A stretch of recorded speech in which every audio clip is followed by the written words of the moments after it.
Lucas capítulo 9, nós vamos ler do 18 ao 26. Para nossa meditação nessa manhã, Lucas 9, a partir do verso 18 até o 26. Diz assim: estando ele orando à parte, achavam-se presentes os discípulos, a quem perguntou: quem dize às multidões que sou eu? Responderam eles: João Batista, mas outros Elias, e ainda outros dizem que ressurgiu um dos antigos profetas. Mas vós, perguntou ele, quem dizeis que eu sou? Então falou e disse: és o Cristo de Deus. Ele, porém, advertindo-os, mandou que a ninguém declarasse tal coisa, dizendo: é necessário que o Filho do Homem sofra muitas coisas, seja rejeitado pelos anciãos, pelos principais sacerdotes e pelos escribas, seja morto e no terceiro dia ressuscite. Dizia a todos: se alguém quer vir após mim, a si mesmo se negue, dia a dia tome a sua cruz e siga-me. Pois quem quiser salvar a sua vida, perdê-la-á. Quem perder a sua vida por minha causa, esse a salvará. Que proveito ao homem ganhar o mundo inteiro, se vier a perder-se ou a causar dano a si mesmo? Porque qualquer que de mim e de minhas palavras se envergonhar, dele se envergonhará o Filho do Homem, quando vier a sua glória e na do Pai e a dos santos anjos. Nós terminamos o mês de junho, onde nós falamos sobre a graça de Deus que nos surpreende. Mês longo, né? 5 domingos. Nós tivemos um refresco aí no meio com o reverendo Rodolfo. E agora a gente vem agora para terminar e fechar essa graça que nos surpreende, né? Nós tivemos aí, durante essas meditações, eu diria o privilégio de sermos chamados a sermos ministradores dessa graça, de amar aos diferentes. Nós somos privilegiados, porque Cristo nos chamou. Nós fomos surpreendidos por essa graça e agora somos convidados a surpreender outros com essa graça. Nós falamos ao longo desse mês e batemos bastante nessa tecla que o amor tem o poder de conquistar estranhos, e que Deus nos chamou para amar. E quanto mais amarmos, e quanto mais gente improvável nós amarmos, tanto mais nós nos parecemos com Deus, né? Que Ele nos chamou, porque afinal de contas Ele ama criaturas difíceis como nós, pecadores como nós. E hoje esse texto nos traz aí algumas reflexões importantes que devem fazer com que a gente pense. Porque quando nós pensamos em negar a Jesus, para segui-lo, tem em mente que nós sabemos, de alguma forma, nós encontramos o caminho para saciar a sede das nossas almas, a nossa sede de significado, a nossa sede de amor, e agora nós somos convidados a deixar a nossa zona de conforto e levar esse Cristo a outras pessoas, a matar a sede de outras pessoas. E antes de nós pensarmos em propagar esse Cristo, eu creio que seja importante nós pensarmos e termos em mente quem é esse Cristo que nós propagamos. O que Jesus diz aí, né? Quem o mundo diz que eu sou? Quem as multidões dizem que eu sou? Quem é de fato o Cristo que nós anunciamos? Você sabe quem de fato é este que você fala, não, eu nego a mim mesmo e eu vou segui-lo. Quem é este Cristo? Quem é esse Jesus que a gente se propõe a seguir? Porque domingo após domingo, a gente vem aqui, prega, outras igrejas pregam, e todo mundo fala desse Cristo. E aí a gente entra no âmbito que a gente fala, então, que a gente diz cristologia, ou seja, qual é o conhecimento desse Cristo que nós, como comunidade, tomamos como nosso, para fazer o uso dele e usar isso onde nós formos. Que Cristo? Quem é Cristo? E aí a palavra vem nos dizer, primeiramente, que Jesus é o Cristo de Deus. Então, as primeiras comunidades lá cristãs, elas precisavam elaborar uma definição da identidade de Cristo, de Jesus. Isso é importante. É importante saber quem é Jesus. Quem é esse Jesus que a gente prega? Quem é esse Jesus que a gente canta? Então, a obra de Lucas, a gente vai ver que ela legitima também toda a missão da igreja, tanto no Evangelho quanto em Atos dos Apóstolos, a partir dessa perspectiva. Ele sempre diz que Jesus é o Cristo de Deus. Mas você sabe o que é Cristo? Porque tem muita gente que acha que Cristo é o sobrenome de Jesus. Jesus Cristo. Então, Cristo, na verdade, é uma palavra grega, que é uma tradução de uma palavra hebraica chamada Messias, ungido. Então, Jesus Cristo significa Jesus Messias. A gente acabou optando pela terminologia grega, mas uma é equivalente à outra. Tá, então, Messias. O que é o Messias? Porque a gente vive tempos em que há tantos Messias. Messias, ele não tem só um aspecto de governo, como alguns pensam. É muito mais que isso. A gente ficaria aqui o dia todo se a gente fosse estudar muito mais profundamente esse termo, mas basicamente o que a gente poderia dizer assim, olhando alguns teólogos, e um deles no qual eu tentei buscar uma tradução mais simples para isso, é o Kuma, e ele diz que Messias é o mediador do fim dos tempos.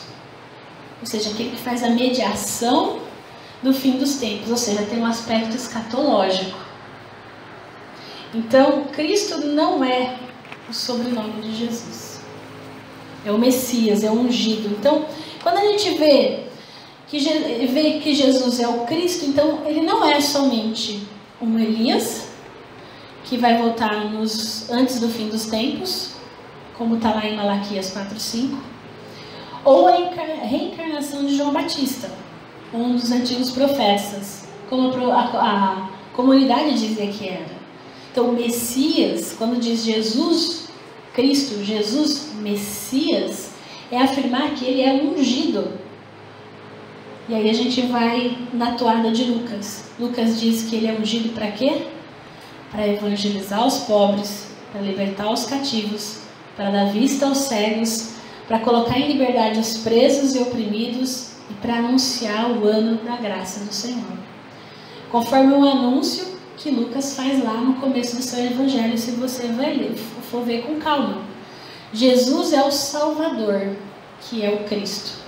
Então, ele foi apresentado no templo, ele foi reconhecido como Redentor e luz para revelação aos gentios, ou seja, aqueles que não eram judeus.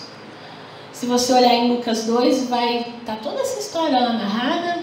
Ele é apresentado lá por Simão, por Ana. Ele foi profetizado por João Batista.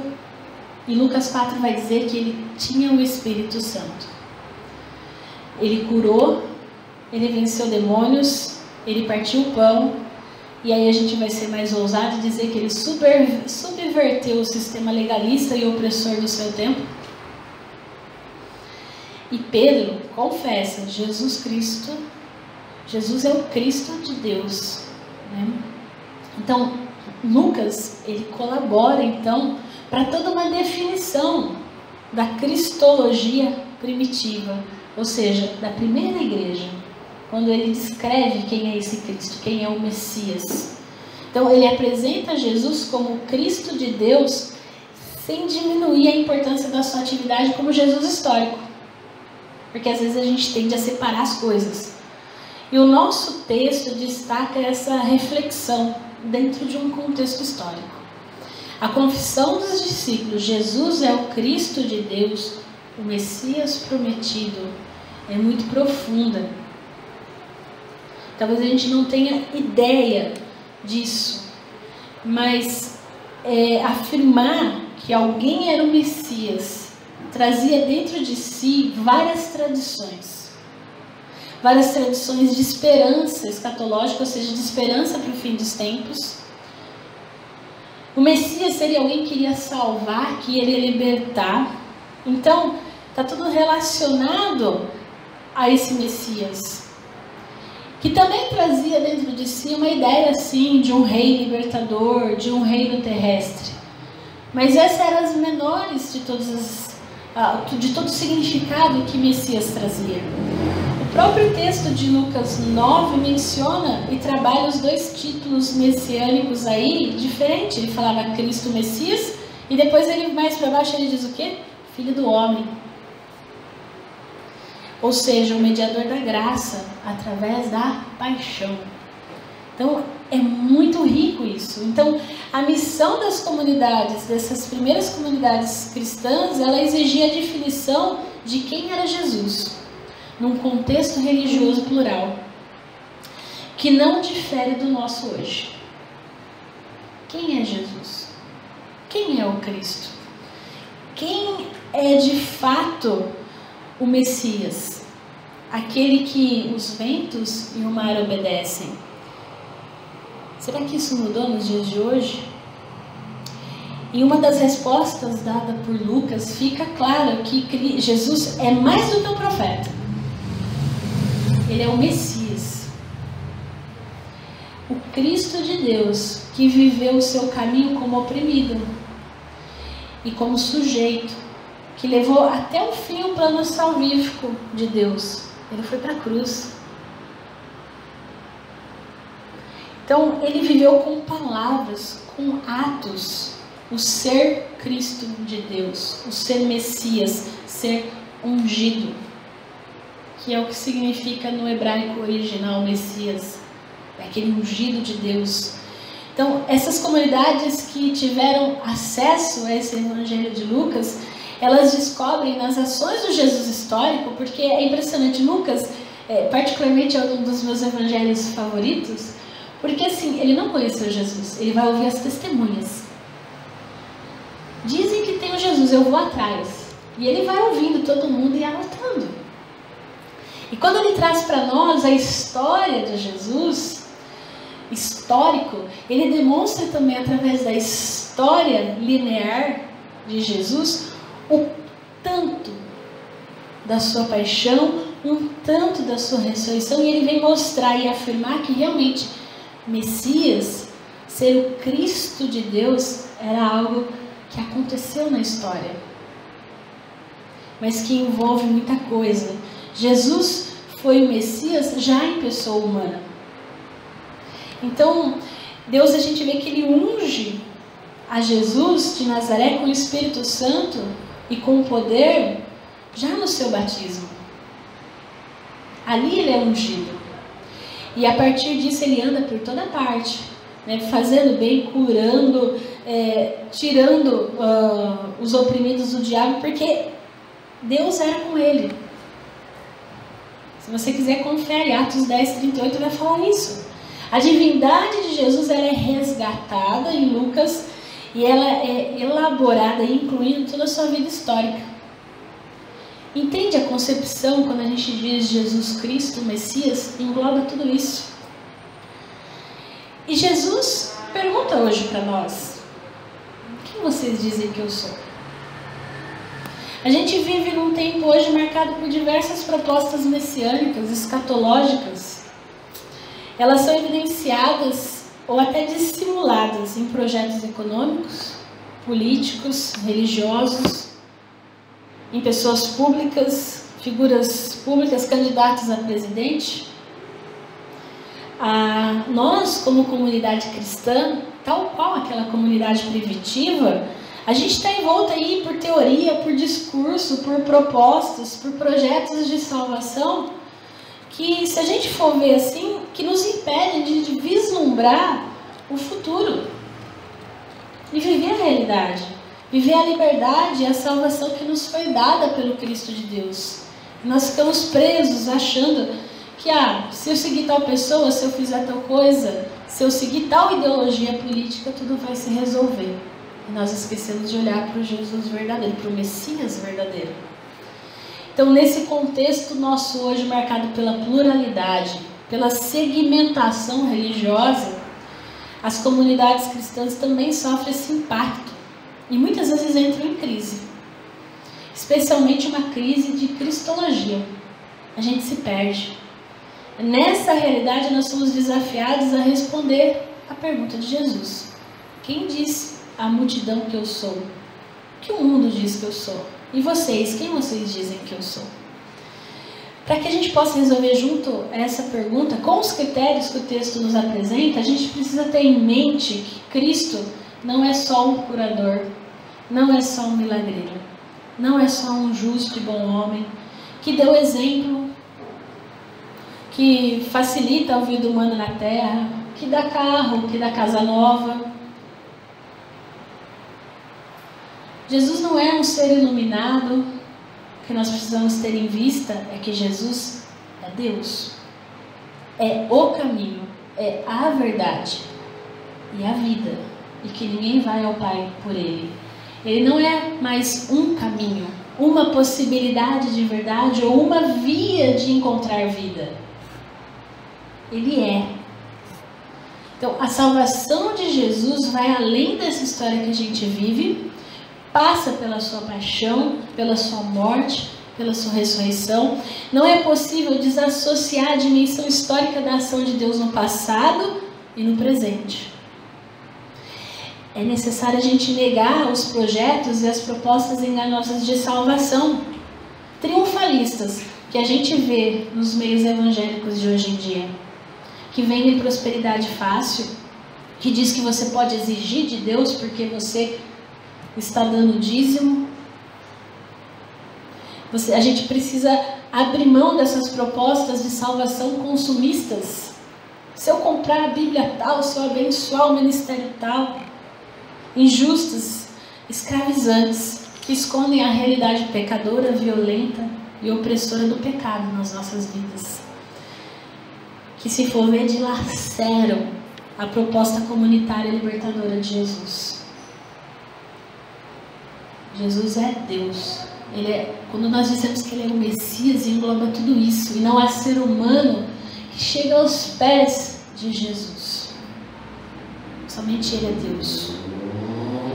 E aí sim nós podemos entrar na consciência de negação que o final do texto nos propõe.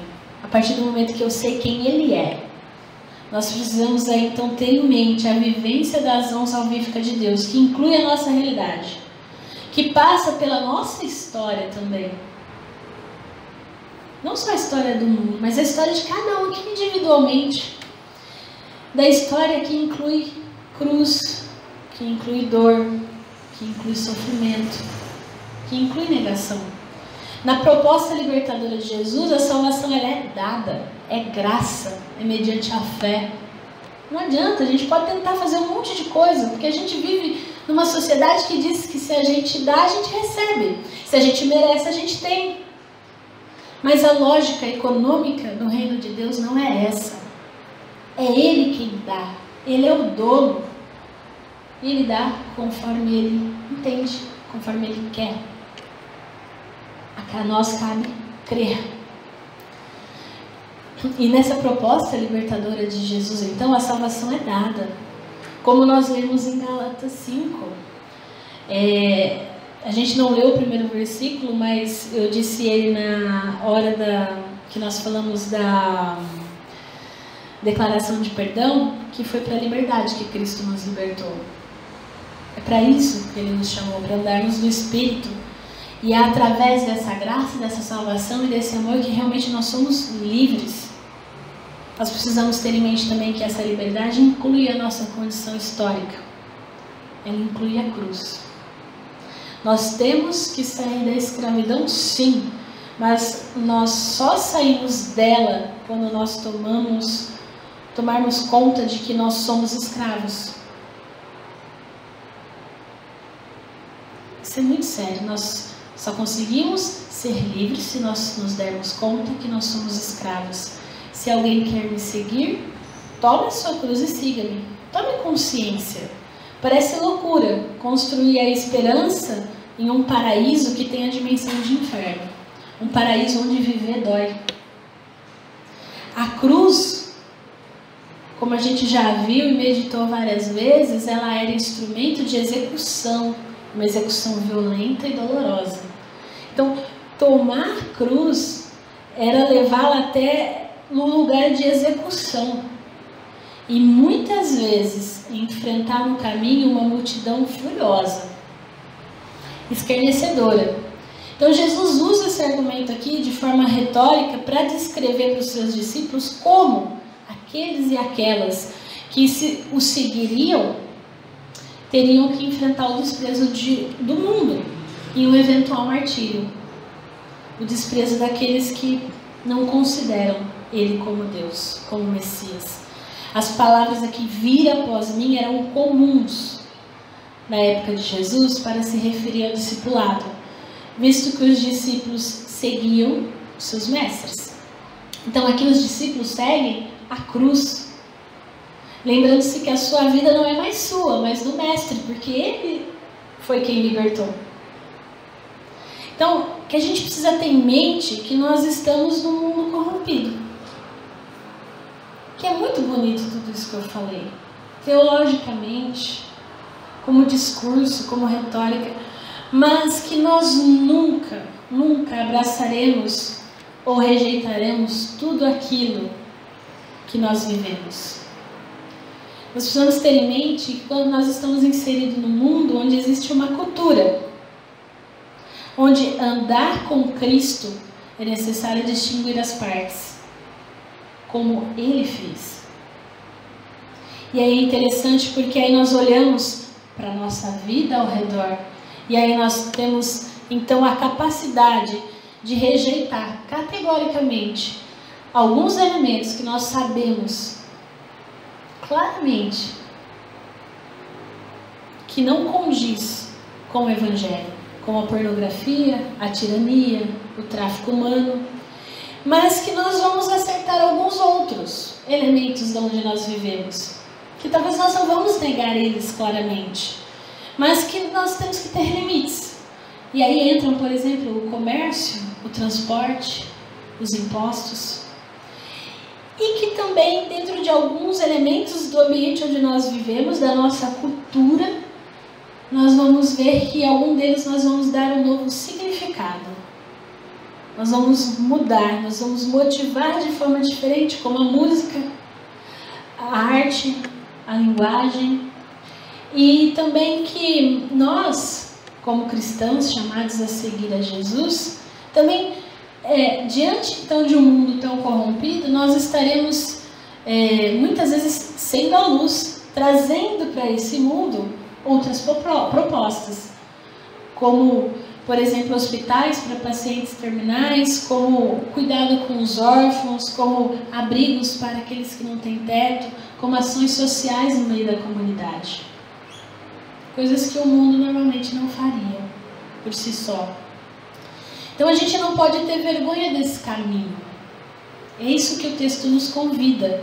Nele nós não somos gloriosos. Nós somos convidados ao martírio, à cruz. Nós vamos sofrer perseguições. Talvez os projetos da comunidade cristã, que a gente tanto diz de comunhão, de igualdade, de partilha, de solidariedade, podem ser rejeitados. Às vezes pela própria comunidade. Nossa, que ideia legal, mas não dá pra gente fazer. A gente precisa ter isso em vista, mas o Cristo de Deus está conosco. E Ele não se envergonhará da nossa confiança, da nossa resistência. Nós somos filhos e filhas de Deus mediante a fé no Cristo de Deus, que pelo batismo faz com que nós nos tornemos parte desse corpo vivo e livres. Então, na nossa forma de enxergar, de olhar a cultura e o mundo que nos cerca, nós temos em vista que nós somos aqueles e aquelas que transmitem graça, que transmitem amor, que podem em algum aspecto transformar a cultura que nós estamos. Mas não quer dizer que isso vai dar certo sempre. Mas, sabendo quem é Cristo, nós sabemos como nós devemos nos comportar, como nós devemos trabalhar diante de uma cultura que muitas vezes não quer saber de Cristo. Concluindo, nós cristãos somos aqueles e aquelas que não vivem apenas nessa comunidade de fé, isolados. Nós vivemos dentro de um mundo e nós não podemos ignorar esse mundo. Nós somos aqueles e aquelas que fomos transformados, que tivemos, como eu disse no início, nossa sede de amor e significados saciados, que tivemos a metanoia, que tivemos a nossa mentalidade transformada, e isso não é apenas para a gente viver no nosso cantinho, no nosso gueto. Não existe nós e eles. Precisamos ter isso em vista, porque às vezes nós nos achamos tão santos, tão merecedores, mas nós precisamos ter em vista que nós vivemos também fora da comunidade. Na hora que cada um sair daqui a pouco, quando a celebração terminar, você volta para sua casa. Você tem vizinhos. Amanhã você volta para o seu trabalho. Você tem seus clientes. Você tem as pessoas que frequentam aquele lugar. As pessoas que você vai atender. Você tem a sua escola e você tem lá milhões de pessoas diferentes que não conhecem quem é Cristo, quem é o Messias, quem é Jesus. E como a gente viu a semana passada, é através de você que a gente espera, Cristo espera que seja o bom perfume dele, que essas pessoas vão ter um cheirinho do que é ser cristão. Então, a transformação passa por aqui, pela comunidade, mas ela é vista lá fora. A igreja é vista lá fora, na rua, na política, no trabalho, na escola, no nosso exercício como cidadãos. Só que muitas vezes lá fora nós nos recusamos a negar, a seguir, pegar a nossa cruz e seguir. Muitas vezes nós queremos ser igual a todo mundo. Todo mundo faz assim. Mas nós sabemos que nós precisamos negar a nós mesmos e pegar a cruz de Cristo. E às vezes pegar a cruz de Cristo para nós é ser motivo de chacota. Olha, aquele todo certinho, perdendo tempo. Às vezes nós vão ser os motivos do bullying. Isso é pegar a cruz e seguir a Cristo. Já que nós estamos nessa tensão, porque é importante a gente ter em vista, porque às vezes pode parecer tão simples, a gente vive a igreja aqui, a gente vem aqui, se alimenta, vai lá para fora, chega lá fora, a gente é cristão, então a gente tem que ter algumas atitudes diferentes e vai dar tudo certo. Às vezes não vai dar certo. Nós precisamos ter em vista e ser conscientes que existe uma tensão nisso. Ao mesmo tempo que a gente não vive apenas na igreja, nós estamos inseridos então numa sociedade secular. E a gente não pode tomar a forma de pensar dessa sociedade. Alguns diriam do mundo, que a gente sempre escutou isso, principalmente quem está há muito tempo na igreja. Nós não pode pensar igual ao mundo, né? Separa, a gente vive em outro planeta da igreja, né? Mas como comunidade cristã, nós viveremos visivelmente um outro tipo de vida dentro dessa sociedade. Nós estaremos em conflito com ela, com a sociedade, é verdade. Isso nós não podemos negar.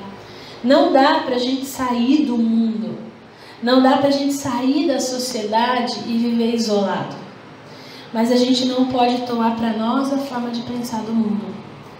Nós viveremos nesse conflito até que Cristo venha, até que Cristo retorne com o dia do Senhor, como nós vimos na escola dominical. E esse dia vem. Nós precisamos, enquanto isso não acontece, ser consciente que nós seremos perseguidos e algumas vezes hostilizados. Mas que, no entanto, a palavra nos diz que nós devemos abençoar e não amaldiçoar o mundo. Está lá em Romanos 12. não estamos aqui para revidar a força. A gente não está aqui para tomar os meios do Estado. Nós não estamos aqui para fazer ideologia. Nós não estamos aqui para impor o Evangelho a ninguém. Ou, eu diria mais, a nossa forma de enxergar o Evangelho. Para ninguém. Nós estamos aqui para testemunhar, para ser agente de transformação através do nosso exemplo de vivência e de fé, onde nós estivermos. Porque é o Espírito Santo quem convence. Não somos nós, não é a nossa imposição. E que nós não nos esqueçamos. Você e eu, nós somos convidados a ministrar essa graça. A graça de Deus, sendo o bom perfume de Cristo no meio da adversidade. Embora a gente possa falhar. Embora muitas vezes até nós nos desviarmos do caminho. Apesar de tudo isso, Jesus delegou isso para nós. Ele nos privilegiou. Que nós, como seres humanos, executando essa tarefa tão difícil de levar a mensagem do Senhor, porque muitas vezes nós consideramos ela difícil, que essa boa nova do amor de Deus preencha os nossos vazios de fato e possa fazer diferença onde nós estivermos. Porque em tudo, por mais que a gente se desvie, por mais que as pessoas não nos escutem, por mais que nós sejamos perseguidos, existe uma coisa, existe algo, existe alguém que importa mais que todas as coisas. Jesus Cristo importa. E Ele nos conhece. Então, que nós que já fomos inimigos de Deus quando descrentes, que não fomos tratados por Deus segundo nós merecíamos por causa dos nossos pecados, ao contrário, Ele nos amou, que nós possamos também amar. Que nessa sociedade que nós vivemos tão ímpar, tão diferente, no mundo lá fora, como muitos também dizem, vamos tratar dessa forma, que a gente não esteja para revidar, que a gente não esteja para amaldiçoar, mas que nós possamos estar com essas pessoas chorando e nos alegrando, porque é isso que Cristo convida a nós. Essa é a oposição que nós devemos oferecer ao mundo. A oposição de Jesus, o Messias, o Filho de Deus. Ele nos surpreendeu com essa graça e nos convida a surpreender também ao mundo. E eu gostaria de terminar com uma frase de Bonhoeffer que diz assim: não é o ato religioso que faz com que o cristão seja cristão, mas sim sua participação no sofrimento de Deus na vida do mundo. O mundo sofre, nós sofremos. Nós somos convidados a negar a nós mesmos, pegar a nossa cruz e seguir a Cristo. Parece muito difícil, e mas Ele está conosco todos os dias, até a consumação dos séculos, até que Ele venha. Nós nunca nos esqueçamos disso. Não é o ato religioso que faz com que o cristão seja cristão, mas a sua participação no sofrimento de Deus na vida do mundo. Amém?